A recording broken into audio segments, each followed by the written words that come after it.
What's going on, guys? So in front of me you are looking at two different types of inverters. Both of them are made by the same manufacturer, which is Go Power, and they are both designed to convert DC power, which is your typical car battery style power or your RV battery power, into AC power. Now when you convert DC to AC power, there are really two different techniques of doing it from an inverter perspective. One of those is going to be through modified sine wave inverters or pure sine wave inverters, and I want to talk to you about the differences between both of these because they can be pretty dramatic and important, especially depending on what you're going to be connecting to them. So hang tight, I'll be right back.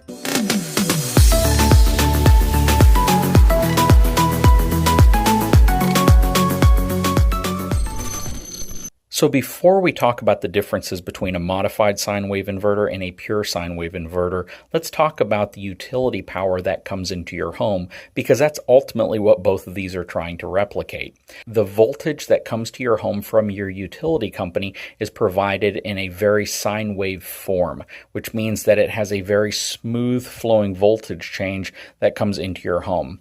That is what a pure sine wave inverter replicates. It gives you that very smooth transition from 120 volts down to zero, then down to negative 120 volts.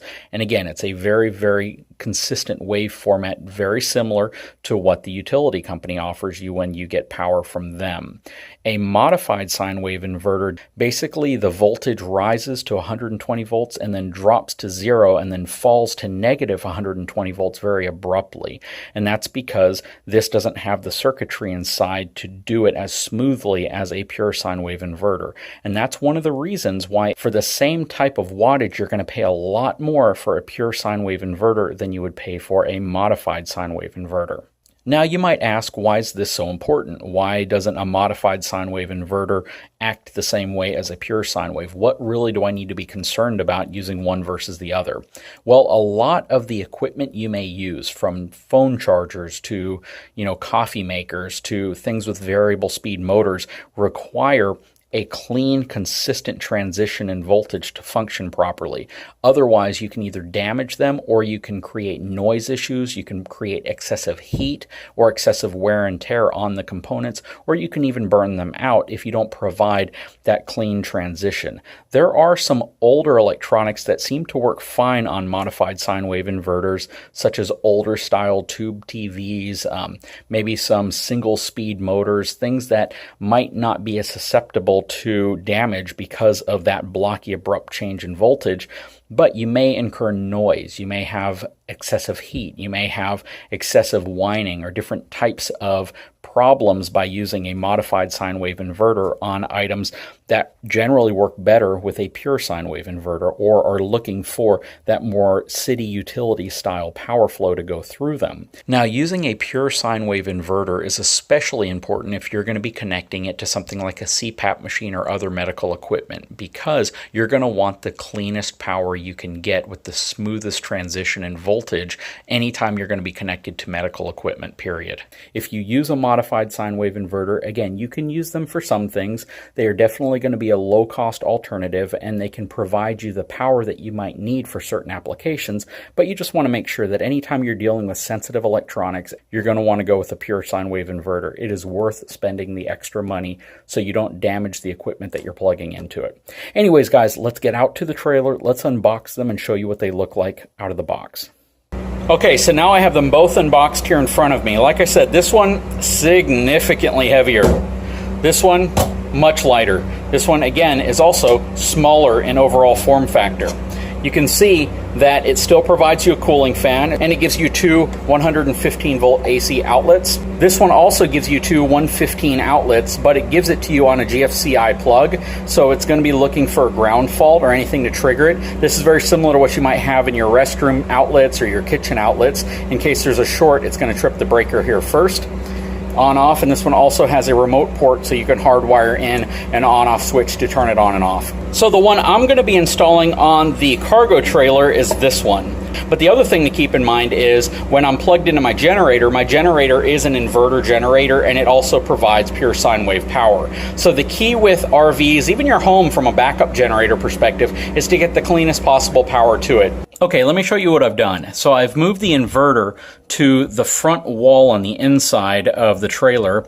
I moved the battery, which is an AGM battery, so it doesn't require ventilation, into the trailer. You can see the ground, it goes through and directly into the chassis.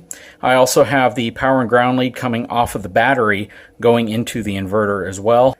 And this plug right here is going up to a power strip up top with some USB connections. Here's where that wire is here. Now the purpose of this system for this trailer is to power a small mini refrigerator I have, as well as some lights that plug into it, a fan, maybe a charger for the power drill that I keep in here whenever I'm working on it. And it just gives me the ability to have power in here when I don't have the generator running, or if I don't want the generator running. So this is just going to be a really handy way of doing it. I'm eventually going to move to a lithium-ion battery setup in here for the purpose of giving me more flexibility and more power to last a little longer, especially if I take this out to an event or somewhere and it needs to be a little quieter, and again, I don't want to power up the generator. And here's a little refrigerator that I'm running off of it. It only pulls about 45 watts. It was actually given to me as a gift, so it's pretty cool. It'll go all the way down to below zero, so it'll freeze whatever you have in here, no problem. Doesn't pull much. Just for testing, I have it ran into the power strip right here, which then runs into the inverter down there. And I haven't routed the wires yet, but it plugs into the back of this little switch here that I mounted right on the entrance. So whenever I hop in here, I can simply flip the switch to turn it off. Simply press that button, and it kills power to the inverter under there. So it shuts off the whole system, and I don't have to worry about any type of a parasitic draw or any type of a drain on the battery when I'm not in here. So that is a setup. I'm likely to connect one of these, since I already got it, and this is going to be so I can kill power to the entire battery, so I don't have to worry about anything pulling from it, any type of a draw from the inverter whenever I'm not using it. So that'll be installed next. These are all really simple things and very affordable things. So getting the inverter is going to be your biggest purchase, of course, but then getting all the accessories and everything you need to connect it up to make it work properly really isn't that expensive. So it's all worth considering if you have a similar setup, or if you simply need to have inverted clean power wherever you're at. Anyways, guys, I'm going to take some time to clean all of this up, make it look a lot nicer, route all the wires properly, and add that disconnect switch. I'll put a link in the description of this video if you're interested in either this pure sine wave inverter or the modified sine wave inverter. Guys, if you haven't had a chance, please take a moment, subscribe to my channel, give me a thumbs up, and we'll talk to you again very soon.